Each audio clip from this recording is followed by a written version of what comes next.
العطاء. العطاء درجة عالية من الوعي الإنساني، خاصة حين يرافقه استمتاع، من دون الشعور بالتعب أو التمنن أو التفاخر في ذلك.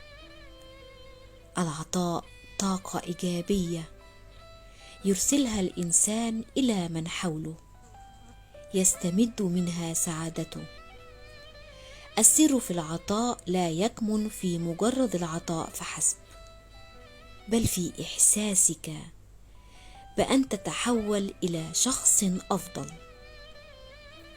إنني أؤمن عن يقين إن سعادتنا تبدأ داخلنا، وإن السعادة في العطاء ربما تفوق السعادة فيما يعطيه لنا الآخرون.